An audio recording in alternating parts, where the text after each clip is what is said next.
ಶಾಸಕ ಬಸನಗೌಡ ಪಾಟೀಲ್ ಯತ್ನಾಳ್ ಕೇಂದ್ರ ಶಿಸ್ತು ಸಮಿತಿ ಕೊಟ್ಟ ನೋಟಿಸ್ಗೆ ಉತ್ತರವನ್ನ ಕೊಟ್ಟಿದ್ದಾರೆ. ಕಳೆದ ಫೆಬ್ರವರಿ 10ನೇ ತಾರೀಕಂದು ಯತ್ನಾಳ್ ಅವರಿಗೆ ಕೇಂದ್ರ ಶಿಸ್ತು ಸಮಿತಿ ನೋಟಿಸ್ ಅನ್ನ ಕೊಟ್ಟಿತ್ತು. ಮುಂದಿನ 72 ಗಂಟೆ ಒಳಗೆ ನೋಟಿಸ್ಗೆ ಉತ್ತರವನ್ನ ಕೊಡಬೇಕು ಅಂತ ಹೇಳಿ ಕೇಂದ್ರ ಶಿಸ್ತು ಸಮಿತಿ ಕೊಟ್ಟಂತ ನೋಟಿಸ್ಗೆ 9 ಪುಟಗಳ ಉತ್ತರವನ್ನ ಕೊಟ್ಟಿರುವಂತಹ ಶಾಸಕ ಬಸನಗೌಡ ಪಾಟೀಲ್ ಯತ್ನಾಳ್ ಅವರು. ಇನ್ನು ರಾಜ್ಯ ಬಿಜೆಪಿಯಲ್ಲಿ ಸಾಕಷ್ಟು ಸಮಸ್ಯೆಗಳು ಇದೆ ಅಂತೇಳಿ ಆ ಉತ್ತರದಲ್ಲಿದೆ. ಅನೇಕರು ಪಕ್ಷ ವಿರೋಧಿ ಚಟುವಟಿಕೆಯನ್ನ ಮಾಡ್ತಿದ್ದಾರೆ. ಖಾರವಾಗಿ ಪ್ರತಿಕ್ರಿಯೆ ಕೊಟ್ಟಿದ್ದಾರೆ ಶಿಸ್ತು ಸಮಿತಿ ನೋಟಿಸ್ಗೆ ಯತ್ನಾಳ್ ಅವರು. ಬೇರೆಯವರು ಕಣ್ಣಿಗೆ ಕಾಣುವಂತೆ ತಪ್ಪುಗಳನ್ನು ಮಾಡ್ತಿದ್ದಾರೆ. ವಿಜೇಂದ್ರ ಹೇಳಿದ್ದಕ್ಕೆ ನನಗೆ ನೋಟಿಸನ್ನು ಕೊಟ್ಟಿದ್ದೀರಾ ಅಂತೇಳಿ ಪ್ರಶ್ನೆಯನ್ನು ಕೂಡ ಮಾಡಿದ್ದಾರೆ. ನೋಟಿಸ್ಗೆ ಮರು ಪ್ರಶ್ನೆಯನ್ನ ಮಾಡಿದ್ದಾರೆ ಯತ್ನಾಳ್ ಅವರು. 9 ಪುಟಗಳಲ್ಲಿ ಖಾರವಾಗಿ ಉತ್ತರವನ್ನ ಕೊಟ್ಟಿದ್ದಾರೆ ಅನ್ನೋ ಎಕ್ಸ್ಕ್ಲೂಸಿವ್ ಮಾಹಿತಿ ರಿಪಬ್ಲಿಕ್ ಕನ್ನಡಕ್ಕೆ ಲಭ್ಯವಾಗಿದೆ.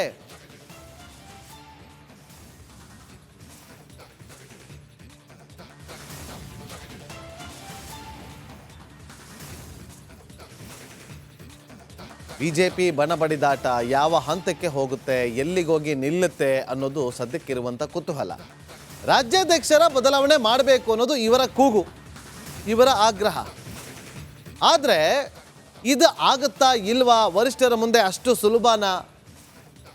ಒಂದು ವೀಕ್ಷಕರೇ, ರಾಜ್ಯಾಧ್ಯಕ್ಷರಾಗಿರುವಂಥ ವಿಜೇಂದ್ರ ಅವರಿಗೆ ಸೆಕೆಂಡ್ ಟರ್ಮ್ ಕೊಡ್ತಾರೆ ಅನ್ನೋ ಮಾತಿದೆ. ಆದರೆ ಇದರ ನಡುವೆ ಇನ್ನ ಇಬ್ಬರ ಹೆಸರು ಕೂಡ ರೇಸಲ್ಲಿದೆ. ಬೊಮ್ಮಾಯಿ ಅವರ ಹೆಸರು ರೇಸಲ್ಲಿದೆ, ತುಂಬ ಜನರ ಹೆಸರು ಕೂಡ ರೇಸಲ್ಲಿ ಬರ್ತಾ ಇದೆ.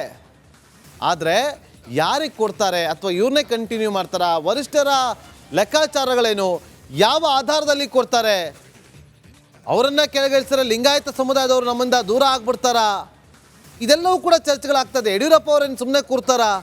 ಇದೆಲ್ಲ ಇದೆ, ಒಂದಷ್ಟು ಪಾಯಿಂಟ್ಗಳಿದೆ.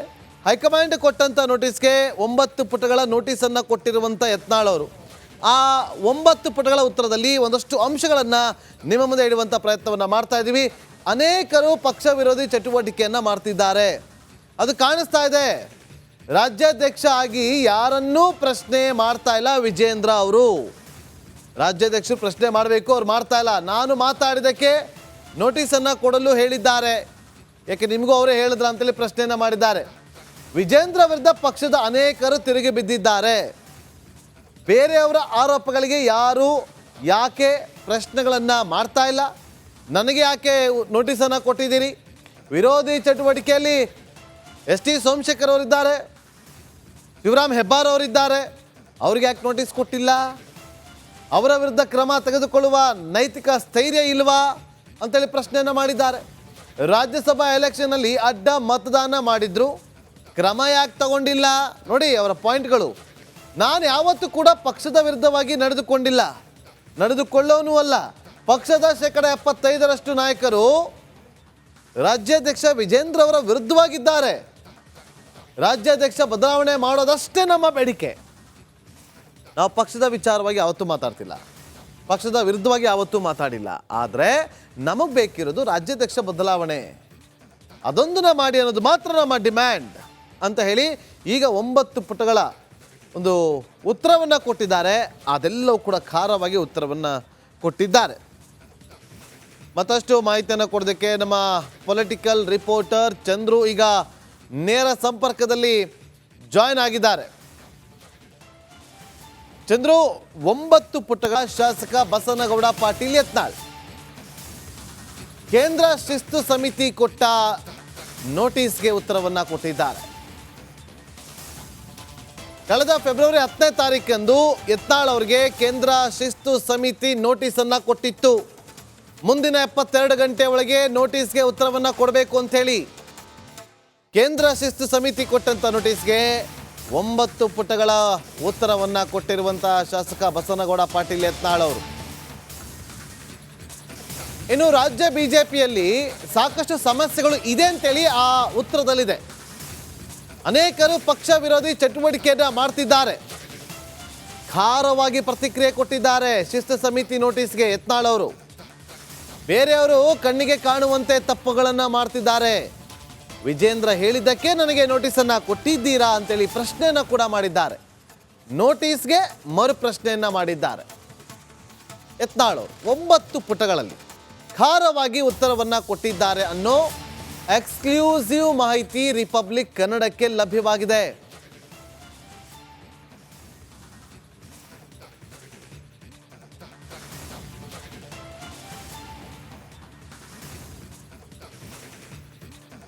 ಬಿಜೆಪಿ ಬಣಬಡಿದಾಟ ಯಾವ ಹಂತಕ್ಕೆ ಹೋಗುತ್ತೆ, ಎಲ್ಲಿಗೋಗಿ ನಿಲ್ಲುತ್ತೆ ಅನ್ನೋದು ಸದ್ಯಕ್ಕಿರುವಂಥ ಕುತೂಹಲ.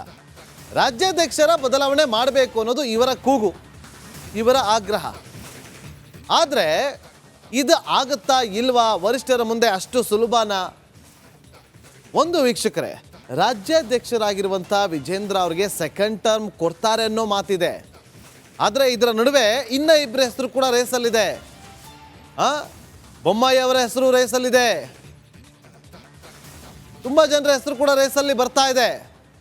ಆದರೆ ಯಾರಿಗೆ ಕೊಡ್ತಾರೆ ಅಥವಾ ಇವ್ರನ್ನೇ ಕಂಟಿನ್ಯೂ ಮಾಡ್ತಾರಾ, ವರಿಷ್ಠರ ಲೆಕ್ಕಾಚಾರಗಳೇನು, ಯಾವ ಆಧಾರದಲ್ಲಿ ಕೊಡ್ತಾರೆ, ಅವರನ್ನ ಕೆಳಗಿಳಿಸಿದ್ರೆ ಲಿಂಗಾಯತ ಸಮುದಾಯದವರು ನಮ್ಮಿಂದ ದೂರ ಆಗ್ಬಿಡ್ತಾರಾ, ಇದೆಲ್ಲವೂ ಕೂಡ ಚರ್ಚೆಗಳಾಗ್ತದೆ. ಯಡಿಯೂರಪ್ಪ ಅವರೇನು ಸುಮ್ಮನೆ ಕೂರ್ತಾರಾ, ಇದೆಲ್ಲ ಇದೆ. ಒಂದಷ್ಟು ಪಾಯಿಂಟ್ಗಳಿದೆ. ಹೈಕಮಾಂಡ್ ಕೊಟ್ಟಂಥ ನೋಟಿಸ್ಗೆ 9 ಪುಟಗಳ ನೋಟಿಸನ್ನು ಕೊಟ್ಟಿರುವಂಥ ಯತ್ನಾಳ್ ಅವರು ಆ 9 ಪುಟಗಳ ಉತ್ತರದಲ್ಲಿ ಒಂದಷ್ಟು ಅಂಶಗಳನ್ನು ನಿಮ್ಮ ಮುಂದೆ ಇಡುವಂಥ ಪ್ರಯತ್ನವನ್ನು ಮಾಡ್ತಾ ಇದ್ದೀವಿ. ಅನೇಕರು ಪಕ್ಷ ವಿರೋಧಿ ಚಟುವಟಿಕೆಯನ್ನು ಮಾಡ್ತಿದ್ದಾರೆ, ಅದು ಕಾಣಿಸ್ತಾ ಇದೆ. ರಾಜ್ಯಾಧ್ಯಕ್ಷ ಆಗಿ ಯಾರನ್ನೂ ಪ್ರಶ್ನೆ ಮಾಡ್ತಾ ಇಲ್ಲ ವಿಜೇಂದ್ರ ಅವರು. ರಾಜ್ಯಾಧ್ಯಕ್ಷರು ಪ್ರಶ್ನೆ ಮಾಡಬೇಕು, ಅವ್ರು ಮಾಡ್ತಾ ಇಲ್ಲ. ನಾನು ಮಾತಾಡಿದ್ದಕ್ಕೆ ನೋಟಿಸನ್ನು ಕೊಡಲು ಹೇಳಿದ್ದಾರೆ, ಯಾಕೆ ನಿಮಗೂ ಅವರೇ ಹೇಳಿದ್ರ ಅಂತೇಳಿ ಪ್ರಶ್ನೆಯನ್ನು ಮಾಡಿದ್ದಾರೆ. ವಿಜೇಂದ್ರ ವಿರುದ್ಧ ಪಕ್ಷದ ಅನೇಕರು ತಿರುಗಿ ಬಿದ್ದಿದ್ದಾರೆ.